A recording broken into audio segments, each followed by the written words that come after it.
আসসালামু আলাইকুম, সবাই কেমন আছেন? আলহামদুলিল্লাহ আমি অনেক ভালো আছি। তো যে ট্রেনে অপেক্ষা করি সে ট্রেন আসে না, আসে আর এক ট্রেন। চিন্তা করেন তো কি একটা অবস্থা। আচ্ছা যাই হোক, লাস্ট অবধি ট্রেন এসেছিল আর সেই লেভেলের প্রচণ্ড ভিড়ে যে আমরা কোনোরকম যান মাল নিয়ে নামতে পারছি, এটাই অনেক বেশি। আপনাদের ভিডিওতে দেখছেনই, এর আগের ভিডিওতে, যে কোনো রকমের জীবন হাতে নিয়ে নামছি। তো নামার পরে তো যখন আমাদের গন্তব্য যেখানে সেখানে চলে আসলাম, তো এত পরিমাণ রোদ ছিল। রোদ হয়েছে তো কী হয়েছে, তারপরে পোজ দেওয়া থামবে না। মানে রোদের মধ্যেই মুখ চোখ জ্বলে পুড়ে ছাই ছাই বারবিকিউ অবস্থা, কিন্তু তারপরও ভিডিও করা পোজ দেওয়া থামছে না। আমার ভাগ্নিকে বলতেছে ভিডিও কর, আর থাকতে পারছি না, বা চল। তো বিকেল গড়িয়ে দুপুর হলো, আর দুপুরের দিকে রোদটা একটু কম। আর দেখছেন কি পরিমাণ ফাঁকা রাস্তা। আমার সামনে দুইজন আছেন মুরব্বী, তো আমি পিছনে বসছি এই জন্যই যাতে আমি ভিডিও করবো, ওরা যাতে দেখতে না পারে। তো রাস্তাটা এত সুন্দর, এই দেখেন সূর্য প্রায় ডোবা অবস্থা। রাস্তাটা অত্যাধিক সুন্দর ছিল, আর পুরো রাস্তাটা একদম ফাঁকা ছিল।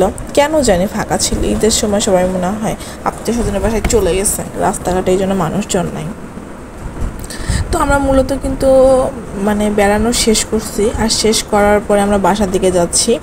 আর আমার এরকম করে পা ঝুলিয়ে ভ্যানে বসতে কী পরিমাণ ভালো লাগছিল আমি বলে বোঝাইতে পারবো না। এই জন্য বারে পা ঝুলায় আমি ভিডিওটাই করছিলাম। তো আমি যে বসে আছি ভাবলাম যে নিচ থেকে উপরে একটা ভিডিও করব। যে হারে হাত কাঁপতেছে সে হারে ফোন কাঁপতেছে, কি একটা অসুবিধা বলেন তো দেখি।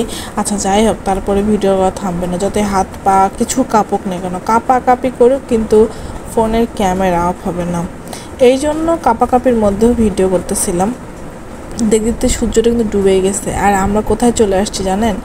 আমরা অলরেডি দিনাজপুর পার হচ্ছি, মানে কয়লার খনির কাছাকাছি, মানে কয়লার খনির কাছাকাছি না, কয়লার খনি পার হচ্ছে। আর এটাই হচ্ছে কয়লার খনি।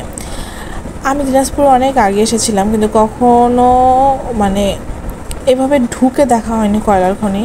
হয়তো এমনিতে বাইরে দিয়ে গেছি, দেখছি, কিন্তু কয়লার খনিতে কখনো ভিতরে প্রবেশ করা হয়নি বা দেখা হয়নি। তো সুযোগ পেয়েছিলাম জানালার কাছে বসার, আর এই সুযোগে ভিডিওটাও করে নিচ্ছিলাম যে আমি তো দেখছি, সাথে একটু আমার যারা শুভাকাঙ্ক্ষী আছে তাদেরকেও দেখাবো। সবাই দেখছে মোটামুটি কয়লার খনি, আমি তো নিজেই দেখিনি, আমি আর আপনাদেরকে কি দেখাবো। অনেক কষ্টে চাপাচাপি করে বাসে বসে, জানেন বাসের মধ্যেও ভিড়। তবে আমার পাশে একজন ছিল, উনি উঠে চলে গেছেন। আমিও আবার একদম পাশের ছিটে এসে বসে, যাতে দূর থেকে বোঝা না যায় যে আমার পাশে কেউ নাই। কি একটা অবস্থা। আর আমার পিছনে কপতে ছিল, ওনারা দুজন কি সুন্দর প্রেম আলাপ করছিল। তারপর আমরা একটা বাস চেঞ্জ করে আর একটা বাসে উঠলাম। কি একটা অবস্থা জানেন, এত কষ্ট কি বলবো, যে এমনি গরম তেমনি বাসের মধ্যে ভিড়, তার মধ্যে আবার মানুষ কোনো রকমের বাসায় চলে আসছি রে ভাই।